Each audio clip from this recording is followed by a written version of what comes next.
Telangana PCC పీఠంపై పీఠముడి ఎంతకీ వేయడం లేదు. ప్రస్తుతం అటు సీఎంగా ఇటు పార్టీ చీఫ్గా రెండు పదవులు రేవంతే నెట్టుకొస్తున్నారు. అందుకని పీసీసీ పీఠాన్ని ఎవరికైనా అప్పచెప్తే సీఎంగా తన పని తాను చేసుకునేందుకు సమయం చిక్కుతుందని రేవంత్ భావిస్తున్నారు. కానీ పీసీసీ పదవీ కాలం ముగిసినా అధిష్టానం మాత్రం ఇంకా ఈ పదవిపై ఎటూ తేల్చడం లేదు. ప్రస్తుతం రేవంత్ రెడ్డి అమెరికా పర్యటనలో ఉన్నారు. ఆయన తిరిగి వచ్చాక ఈ విషయం తేలే అవకాశం కనిపిస్తోంది. మరోవైపు ఈ పదవి కోసం చాలామంది ఆశావహులు క్యూలో ఉండడంతో పీసీసీ చీఫ్ని ఎంపిక చేయడం హస్తం కమాండ్కు కత్తి మీద సాములా మారింది. అయితే అధిష్టానం దగ్గర పరపతి పెంచుకున్న రేవంత్ తన మాట నెగ్గించుకునే అవకాశం కనిపిస్తోంది. మరి రేవంత్ ఎవరికి జై కొడతారు? టీపీసీసీ చీఫ్గా ఎవరు రాబోతున్నారు?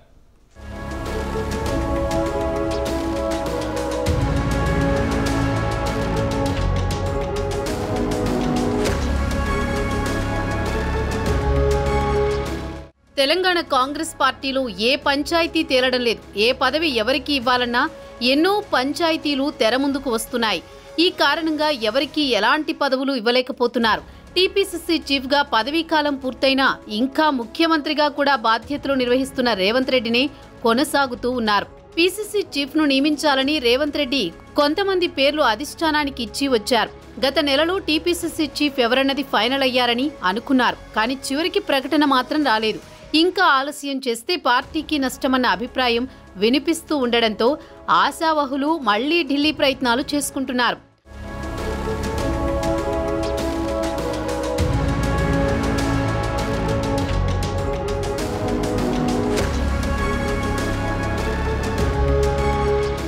తెలంగాణ పీసీసీ అధ్యక్ష రేసులో నలుగురి పేర్లు ప్రముఖంగా వినిపిస్తున్నాయి. తన సూచన సలహాలకు అధిష్టానం అత్యంత ప్రాధాన్యత ఇస్తుందని రేవంత్ భావిస్తున్నారు. అందుకే రకరకాల సామాజిక సమీకరణాలను పరిశీలించి ఆయన పేర్లను సిఫార్సు చేశారు.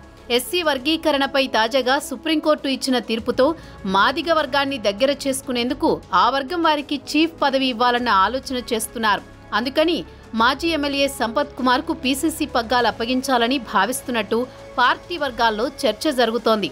కానీ ఆయన కూడా ఉమ్మడి మహబూబ్ నగర్ జిల్లాకు చెందినవారే కావడంతో సీఎం, పీసీసీ చీఫ్ పోస్టులు ఒకే జిల్లాకు ఇవ్వడం కష్టమని అభిప్రాయాలు వినిపిస్తున్నాయి. సో ఈ లిస్ట్ నుంచి సంపత్ కుమార్ను పక్కన పెట్టేయొచ్చు.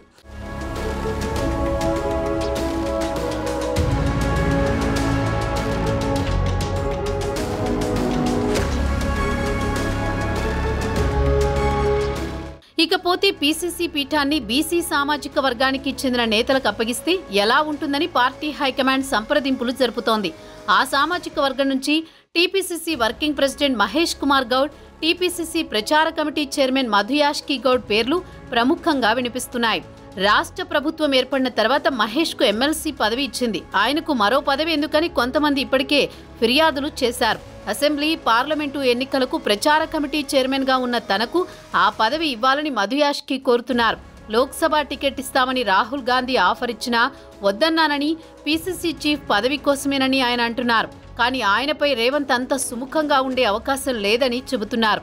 గిరిజన నేత ఎంపీ బలరాం నాయక్ పేరును కూడా రేవంత్ రెడ్డి ప్రతిపాదించారు. ఆయన కేంద్ర మంత్రిగా పనిచేశారు. పార్టీకి అత్యంత లాయలిస్ట్గా పేరుంది. అధిష్టానంతో మంచి సంబంధాలు కూడా ఉన్నాయి. అందుకని ఈ రేసులో ఆయన పేరు కూడా వినిపిస్తోంది. అయితే ఈ ముగ్గురిలో రేవంత్ కు సన్నిహితంగా ఉండే మహేష్ కుమార్ గౌడ్కే ఎక్కువ అవకాశాలున్నాయనే టాక్ వినిపిస్తోంది.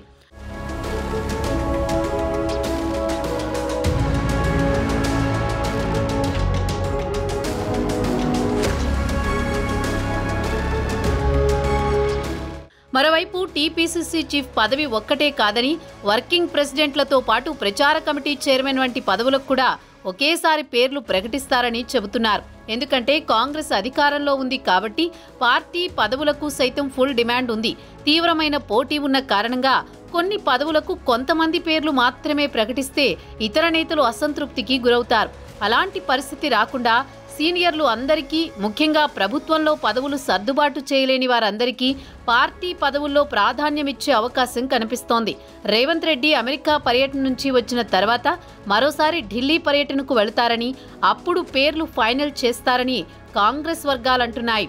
ఆగస్టు 20 తర్వాత ఎట్టి పరిస్థితుల్లోనూ టీపీసీసీ చీఫ్ను నియమిస్తారని నమ్మకంతో ఉన్నారు హస్తం నేతలు.